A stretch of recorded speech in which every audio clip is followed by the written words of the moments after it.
مرد کو حکم ہے کسی عورت پر نظر نہ ڈالے، اسی طرح عورت کو بھی حکم ہے کسی غیر محرم کو نہ دیکھے۔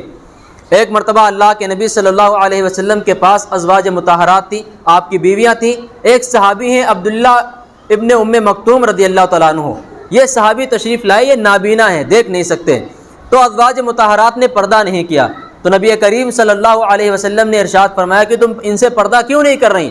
تو انہوں نے عرض کیا رسول اللہ یہ تو نابینا ہیں، ہمیں دیکھ نہیں سکتے۔ تو آپ علیہ الصلوۃ والسلام نے فرمایا کہ اگر یہ تم کو دیکھ نہیں سکتے، تم تو دیکھ سکتی ہو، اس لیے تم ان سے پردہ کرو، تمہاری نظر بھی غیر محرم پر نہیں پڑنی چاہیے، کیونکہ فتنہ ایک طرف سے نہیں ہوتا ہے، دونوں طرف سے ہوتا ہے۔ اگر ایسا بھی تو ہوتا ہے کسی لڑکے کو دیکھ کے لڑکی عاشق ہو گئی، یہ عام واقعات ہیں، کوئی سمجھانے والی بات نہیں ہے، بہت ایسا ممکن ہے۔ اس لیے لڑکیوں کو بھی چاہیے کہ وہ غیر محرم مردوں کو نہ دیکھیں، اس کا بھی احتیاط رکھیں، اور مردوں کو چاہیے کہ وہ نظریں جھکا کر چلیں، اور عورت کے چہرے کا بھی پردہ ہے باقاعدہ۔ بہت سے لوگ جو آج کل ماڈرن کے نام پر دین کو بدنام کر رہے ہیں، وہ آپ کو کہتے ہوئے ملیں گے کہ نہیں جی ہتھیلیوں کا اور پنجوں کا اور چہرے کا پردہ نہیں ہے۔ ٹھیک ہے، ہتھیلیوں کا نہیں ہے، کر لے تو بہت اچھی بات ہے، پیروں کا جو ہے قدموں کا واجب نہیں ہے ٹخنے سے نیچے، لیکن کر لے عورت تو اچھی بات ہے، یہ پھر تقویٰ ہے۔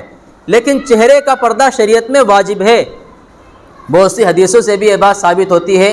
جب اماں عائشہ صدیقہ رضی اللہ تعالیٰ عنہ پر تہمت لگی تھی، تو اس سفر میں جو صحابی ہیں صفوان بن معطل رضی اللہ تعالیٰ عنہ، وہ صحابی جب اماں عائشہ کے پاس پہنچے ہیں، چونکہ اماں عائشہ قافلے سے پیچھے رہ گئی تھیں، ایک محاذ پر آپ گئے ہوئے تھے، جب وہاں سے مدینہ واپس آ رہے تھے تو ایک جگہ پڑاؤ ڈالا آپ نے، اس جگہ پر اماں عائشہ جو ہے کسی حاجت سے گئی تھیں، جب تک آئیں تب تک قافلہ جا چکا تھا، تو آپ پیچھے رہ گئیں۔ تو حضرت صفوان رضی اللہ تعالیٰ عنہ پیچھے سے آ رہے تھے، وہ جو قافلے کی چیزیں چھوٹ جاتی تھیں ان پر نظر رکھا کرتے تھے، تو دیکھا کہ اماں عائشہ لیٹی ہوئی ہیں، تو فوراً انہوں نے کیا پڑھا، انا للہ و انا الیہ راجعون، یہ الفاظ پڑھے۔ یہ دکھ کے وقت ہوتا ہے جب کوئی ذرا سی بھی تکلیف پہنچے، یہ صرف انتقال کے وقت نہیں پڑھے جاتے ہیں، جب ذرا سی بھی کوئی تکلیف پہنچے تو آپ یہ الفاظ پڑھ سکتے ہیں۔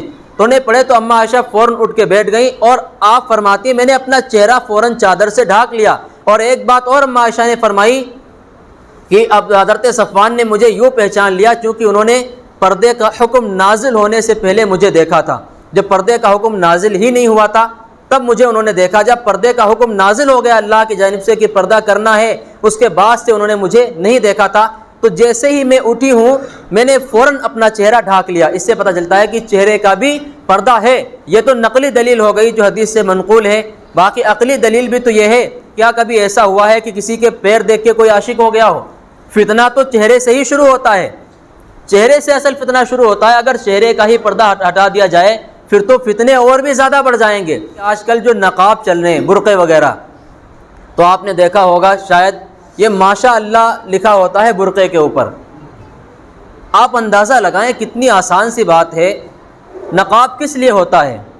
تاکہ کسی کی توجہ آپ کی طرف نہ جائے۔ آپ جب اس پر ماشاء اللہ لکھ رہا ہوگا تو اگر کوئی نہیں بھی توجہ کرنا چاہے گا تو پڑھے گا اسے کم سے کم توجہ کر کے، جان بوجھ کے نظر ڈالے گا۔ کوئی ایسا آدمی جو بیچارہ نظریں جھکا کے جا رہا ہوگا، وہ جب لکھا ہوا دیکھے گا تو کم سے کم پڑھنے کی کوشش کر لے گا، تو اس سے اور زیادہ نظر میں آئیں گی، بے پردگی تو اس سے پھیلے گی۔ تو اس طرح کے نقاب ہرگز استعمال نہ کریں اس پر کچھ لکھا ہوا ہو، یا قمقمے یا نگ وغیرہ یا موتیاں جڑی ہوئی ہوں۔ پردہ ہوتا ہی اسی لیے ہے کہ آپ پر کسی کے نظر نہ پڑے، اور کچھ نہیں تو اس سے تو جو بدماش ٹائپ کے لڑکے ہوتے ہیں انہیں چھیڑنے کا موقع مل جائے گا۔ کچھ نہیں، وہ ماشاء اللہ کہہ دیں گے، وہ یہی کہیں گے کہ بھائی ہم تو لکھا ہوا پڑھ رہے ہیں، تو اس طرح انسان اس پر ایکشن بھی نہیں لے سکتا پھر۔ تو یہ تو ہم خود موقع دے رہے ہیں، ہماری بہن بیٹیاں خود موقع دے رہی ہیں ایسے لڑکوں کو جو اوباش ٹائپ کے ہوتے ہیں۔ تو اس لیے نقاب بالکل سمپل ہونا چاہیے، اور بہترین یہ ہے کہ اس پر مکھنا جو آتا ہے ماشاءاللہ بہت ہی اچھا مکھنا ہے، یہاں مراد آباد میں خوب چلتا ہے، تو اسے اگر بیٹیوں کو پہنایا جائے تو وہ بہت ہی اچھا ہے۔ اور نقاب چست نہ ہو، ڈھیلا ڈھالا نقاب ہونا چاہیے، اس پر ایک بھی موتی نہیں ہونی چاہیے، ایک بھی ستارہ یا موتی یا قمقمے ٹائپ کے بالکل نہیں ہونی چاہیے۔ اس سے تو دوسروں کی نظریں جو ہے اس نقاب پر لگیں گی، اور وہ مائیں بہنیں یاد رکھیں، اچھے سے نوٹ کر لیں بات کہ اگر وہ اس پر عمل نہیں کریں گی تو آخرت میں سخت پکڑ ہوگی، اور نقاب کا مذاق اڑانے والی کہی جائیں گی۔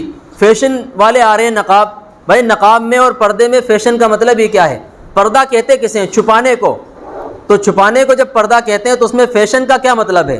فیشن ہونے نہیں چاہیے۔ آپ خود کنٹرول کریں گے اپنے گھر کی بہن بیٹیوں پر ان کو شرعی پردہ کرائیں گے۔ اور آج کل تو بال کھولنے کا ایک فیشن چل پڑا ہے، نقاب والی بہنوں کو بھی ایسا دیکھا گیا ہے کہ نقاب اوڑھے ہوئی اور پیچھے بال کھلے ہوئے پڑے ہوئے ہیں، تو پھر کیا فائدہ پردے؟ یہ پردے کا مذاق ہے، ان کی اور زیادہ سخت پکڑ ہوگی۔ اس لیے پردہ کریں تو بالکل شریعت کے مطابق کریں، اور شرعی پردہ وہی ہے، دیور سے بھی پردہ ہے اور ہر اس شخص سے پردہ ہے جس سے آپ کا نکاح ہو سکتا ہے۔